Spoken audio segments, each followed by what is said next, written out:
Siz ham target reklamadan foydalanyapsiz, lekin mijozlar kam, sotuv narxi esa qimmatmi? Aynan shu muammo tufayli ko'plab tadbirkorlar oldimizga kelib, ushbu muammoga yechim so'rashadi. Bularning barchasiga noto'g'ri qilingan targeting va strategiyasi qilingan kontentlar sabab bo'lgan. Bugun men sizlarga hozirgi kunda ishlayotgan 15 ga yaqin loyihalarida qanday qilib sifatli va arzon lidlar olib kelayotganimni real strategiyasini ko'rsataman. Bu usul sizning biznesingizda ham ishlashi aniq. Ismim Umidjon, 3 yildan beri targeting sohasida ishlayman. Shu kungacha 50 tadan oshiq proyektlarda ishlab kelganman. Mening asosiy vazifam bizneslarga targeting orqali yangi mijozlarni olib kelish. Bugun men sizlarga hozirgi kunda ishlab kelayotgan loyihalarimda qanday qilib sifatli hamda arzon lid olishimga yordam berayotgan strategiyani batafsil tushuntirib beraman. Birinchi loyihamiz bu Mudarris akademiya, Mudarris maktabi va Mudarris bog'chasi. Biz ushbu loyiha bilan 1 yildan beri ishlab kelyapmiz va bu loyihada biz ishlashimizdan oldinga, ya'ni A tochkasi reklama yoqishgan, lekin lid narxi qimmat bo'lgan. Lidlar sifatsiz, telefonni ko'tarmaydi, sovuq lidlar bo'lgan va umuman kurslarga, maktabga umuman qiziqish bildirmagan auditoriya bo'lgan, ya'ni bu yerda noto'g'ri tanlangan auditoriya bo'lgan. Ular oldingi holati reklamaga oyiga $400-500 sarflashgan, bitta lid narxi 1,5-2 dollardan tushgan va shunga qaramasdan bu lidlar narxi juda sifatsiz bo'lgan. Bu lidlarni asosan Instagramda yozishib olishgan, ya'ni SMS ga target yoqilgan. Bu ham bitta katta xatolardan bittasi. Shu SMS ga yoqilganda har bitta yozgan odam bilan o'zlari yozib, misol uchun shuning orqasidan nomer olishgan. Shuni hisobiga nomer qimmat bo'lib ketgan. Yana bitta asosiy muammo bu yerda auditoriyani noto'g'ri tanlashgan. Ya'ni misol uchun o'quv markazi yoki maktabda asosiy ota-onalar auditoriyasini tanlash kerak. Ular bunaqa qilmagan, ya'ni 20 yoshdan 40 yoshgacha atrofda undan ham kichkina auditoriyani tanlashgan targetda. Shuni hisobiga lidlar sifatsiz bo'lgan. Asosiy lidlar viloyatlardan tushgan, lokatsiya to'g'ri kelmagan, Toshkent shahridan tushgan bo'lsa ham ularni A tochkasi shuna bo'lgan. Endi sizlarga qanday qilib hozir biz buni qanday qilib erishganimizni qatama-baqatma tushuntirib beraman.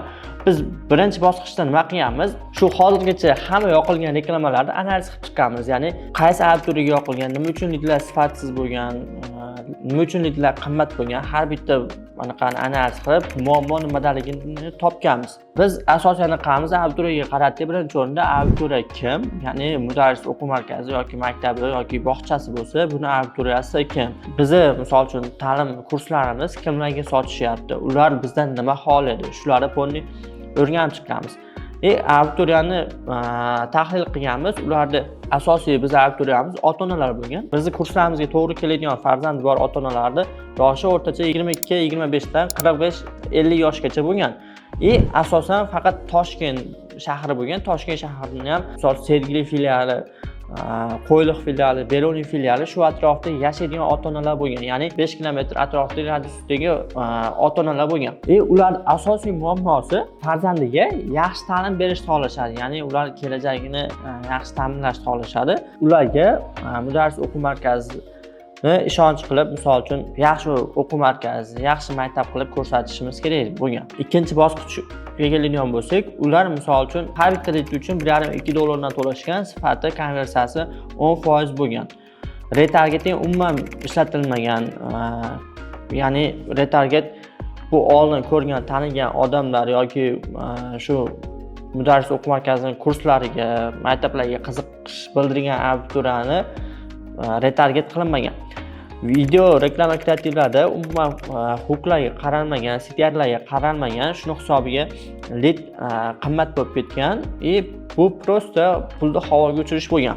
Undan keyin biz strategiya yaratdik, ya'ni faqat target reklama emas, yangi mijozlarni jalb qilishga yordam beradigan varonka ishlab chiqdik bu o'quv markaz maktablar uchun. Asosiysi biz ota-onalarni o'rganganimizdan keyin ularga mos reklama kreativlar tayyorlab chiqdik. Ya'ni sifatli hamda arzon lid olish uchun. Bu qanaqa reklama kreativ? Sifatli lid olish uchun, misol uchun Toshkent shahrida joylashgan, bizning Toshkentda shunaqa filiallarimiz bor deb qo'shimchalar kiritib ketdik. Lid oladigan Facebook formamizga yoki saytimiz bo'ladimi yoki yana avtovaronka qilganmiz, avtovaronkalar bo'ladimi? Ularni ham faqat Toshkent shahridagi ota-onalar e'tibor tortish uchun, ya'ni bizga Toshkent shahrida kerakligini aytib, shu lokatsiyadagi ota-onalarni yiqqanmiz.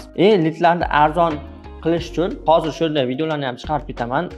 Boshlang'ich hook rate, hold rate, CTR larga juda qattiq e'tibor qaratganmiz. Ya'ni reklamani boshlang'ich 15 sekundini eng kamida 30% dan yuqori auditoriyaga ko'rsatish uchun influencerlar bilan ishlaganmiz.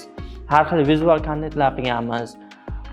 Shunga o'xshash yechimlar qilib lidlar narxini ancha tushirganmiz. Hozirgi holatda lidlarning A tochkasi bilan B tochkasini ham, misol uchun narxini, anaqasini aytib o'tib ketaman. O'zingizlar ham quyidagi skrinshotda ko'rsanglar bo'ladi, oldingi, keyingi holatini. Biz yoqqanda bitta lid o'rtacha 66 sentdan tushgan, ya'ni oldingi holatda 1,5-2 dollardan bo'lsa, biz bir oy ichida 2233 ta lid olib kelganmiz.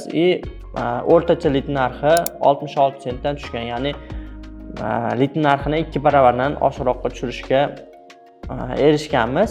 Eng arzon lidlarimiz 11 sent bo'lgan. Bizda eng arzon lid.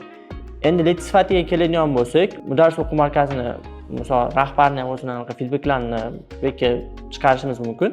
Lidlar sifati eng kamida 70-80% bo'lgan. Hamma proyektida, maktabida bo'lami, akademiyada yo boshqa narsada lidlar sifati juda yuqori bo'lgan. Shunaqa qilib biz har bitta lidni 66 sentdan olganmiz. Oldingiga qaraganda 2-3 baravar arzon.